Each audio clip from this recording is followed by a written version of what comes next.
داؤد علیہ السلام کا زمانہ تھا جب ایک شریف النفس اور کمزور آدمی اللہ سے اکثر یہ دعا مانگا کرتا تھا، وہ محنت و مشقت کے قابل نہیں رہا، اسے غیب سے روزی ملتی رہے۔ اس کی یہ دعا تمام لوگوں کے علم میں تھی۔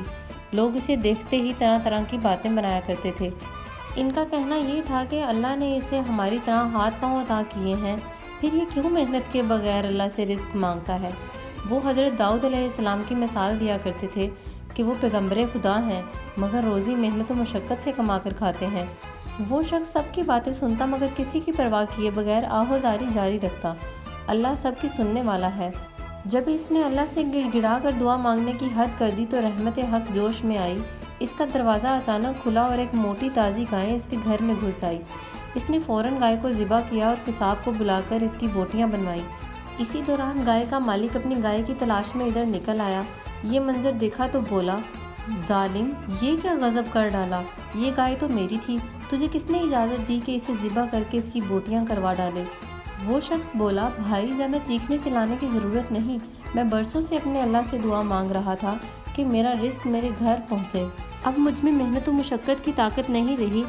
آج اس رحیم و کریم نے میری دعا سن لی تو میں نے اس گائے کو اللہ کی طرف سے بھیجی ہوئی سمجھ کر ذبح کر ڈالا۔ پھر گائے کے مالک نے اس شخص کو پکڑا اور حضرت داؤد علیہ السلام کی عدالت میں لے گیا۔ لوگوں نے گائے کے مالک کی باتیں سنی تو اس کو حق پر سمجھا۔ اس شخص نے بے بسی میں آسمان کی طرف منہ اٹھا کر کہا، اے خدائے رحیم و کریم، تو یہ بات خوب جانتا ہے کہ میں ایک عرصے سے تیرے حضور سربجود ہو کر ایک دعا مانگ رہا تھا۔ میری مثال تو اس اونٹ کی سی ہے جو سستی اور تھکن محسوس کیے بغیر منہ سے جھاگ نکالتا ہوا اپنی اونٹنی سے ملاپ کے لیے چلا جاتا ہے۔ مجھے جب میری مراد مل گئی تو تیرا یہ بندہ مجھے نافرمان سمجھ کر ابلیس کی طرح ملامت کر رہا ہے۔ اے میرے روزی رساں، میں نے تو ہمیشہ تیرے حضور 10 سوال دراز کیا، تو میری پردہ پوشی کر اور مجھے آج اس ذلت سے بچائے۔ مقدمہ حضرت داؤد علیہ السلام کی عدالت میں پیش ہو گیا۔ گائے کے مالک نے دعویٰ پیش کرتے ہوئے کہا، اے پیغمبر خدا، میری گائے اتفاق سے اس شخص کے گھر میں جا گھسی تھی۔ یہ شاید پہلے ہی طاق میں تھا، اس نے میری گائے ذبح کر ڈالی۔ میری فریاد یہ ہے کہ میرے ساتھ انصاف فرمایا جائے اور اس سے پوچھا جائے کہ اس نے ایسا کیوں کیا۔ جس نے گائے ذبح کی تھی اس نے جواب دعویٰ یوں پیش کیا، ہے پیغمبر خدا، یہ پورا شہر مجھے جانتا ہے کہ میں نے آج تک نہ کسی کا مال چرایا ہے، نہ کسی کو بلا وجہ تنگ کیا ہے۔ البتہ میں ایک دعا بڑے عرصے سے مانگ رہا تھا کہ اللہ مجھے محنت و مشقت کے بغیر رزق عطا کرے، کہ میں محنت کے قابل نہیں رہا۔ یہ گائے یوں خود میرے گھر میں گھسی تو میں سمجھا کہ اللہ تعالیٰ نے اسے بھیجا ہے۔ پھر یہ شخص شور مچاتا ہوا آ گیا کہ گائے اس کی ہے۔ حضرت داؤد علیہ السلام نے فرمایا، بندہ خدا، کوئی ٹھوس اور معقول دلیل پیش کر جس کی وجہ سے تو نے یہ گائے ذبح کی ہے۔ وہ غریب انسان آپ دیدہ ہو گیا، اے پیغمبر خدا، آپ بھی وہی بات کہہ رہے ہیں جو سب لوگ کہہ رہے ہیں۔ ایک اس کے دل کی گہرائیوں سے نکلی، اس نے آسمان کی طرف سر اٹھا کر نگاہ ڈالی۔ اے میرے دل کے درد سے آشنا، تو حضرت داؤد علیہ السلام کو روشنی عطا فرما اور انہیں حقیقت سے آگاہ فرما دے۔ پھر وہ اتنا رویا کہ حضرت داؤد علیہ السلام کا دل دہل گیا۔ انہوں نے گائے کے مالک سے کہا، اس مقدمے کا فیصلہ ایک روز بعد سنایا جائے گا۔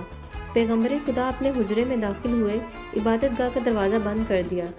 باری تعالیٰ سے دعا کی کہ اے علیم و خبیر، آقا و مالک، مجھے حقیقت حال سے باخبر فرما۔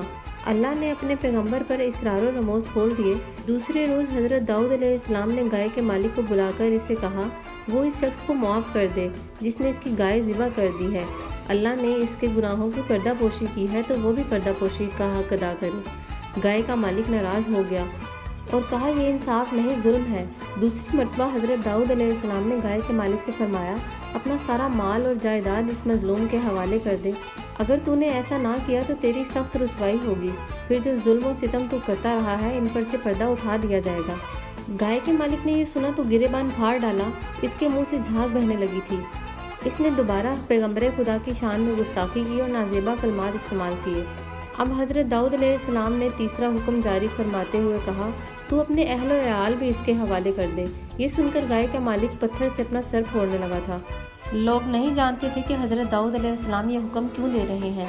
حضرت داؤد علیہ السلام نے فرمایا، اب وہ وقت آن پہنچا ہے جب اس گائے کے مالک کے پوشیدہ راز ظاہر کرنا ہوں گے۔ وہ اسے دریا کے کنارے ایک گھنے درخت کے نیچے لے گئے۔ درخت کی شاخیں اس قدر گھنی تھیں کہ ان میں سے سورج کی شعاعیں گزر نہیں سکتی تھیں۔ پھر پیغمبر خدا نے لوگوں سے مخاطب ہو کر پوچھا، کیا تم لوگوں کو معلوم ہے کہ اس درخت کے نیچے ایک شخص کا قتل ہوا تھا؟ تم نہیں جانتے ہو، مگر وہ ضرور اس سے واقف ہے جس نے یہ زمین و آسمان پیدا فرمائے۔ لوگوں حقیقت یہ ہے کہ اس گائے والے نے اپنے آقا کو یہاں قتل کیا تھا۔ یہ ایک مقتول کا زر خریدا غلام تھا۔ اس نے اپنے آقا کے مال و دولت اور ساری جائیداد پر قبضہ کرنے کی لالچ میں اسے قتل کر دیا تھا، اور یہ شخص جو اللہ تعالیٰ سے رزق بغیر محنت اور مشقت کے مانگا کرتا تھا، یہ اس کا بیٹا ہے۔ اس گائے والے ظالم نے آقا کے بچوں کو بہت ستایا۔ آج اس مردود نے اپنے ظلم و ستم کا پردہ خود فاش کیا ہے۔ پھر پیغمبر خدا نے اس ظالم شخص سے فرمایا، تو شریعت کے مطابق فیصلہ سننا چاہتا تھا، وہ تو سن لیا، اب اس کی تعمیل تیرا فرض ہے۔ تو نے اپنے آقا کو جس چھری سے قتل کیا تھا، اس پر تیرا نام کنندہ ہے، اور وہ چھری ابھی زمین کھود کر نکال لی جائے گی۔ حضرت داؤد علیہ السلام کے حکم سے زمین کھودی گئی تو ایک انسانی کھوپڑی اور ایک خنجر نما چھری نکلی، جس پر گائے کے مالک کا نام کنندہ تھا۔ تمام لوگوں نے پیغمبر خدا سے معافی مانگی، مگر گائے کے مالک کا جرم چونکہ ثابت ہو چکا تھا، اس لیے اسی چھری سے اس کی گردن اس کے تن سے جدا کر دی گئی۔ تو دوستوں، ہمیں سبق یہ ملتا ہے کہ نفس کو موت کے گھاٹ اتارنا ضروری ہے۔ گائے والا دراصل تیرا نفس ہے، جو تجھے دھوکہ اور فریب دے کر تجھے بڑا آدمی بنا دیتا ہے۔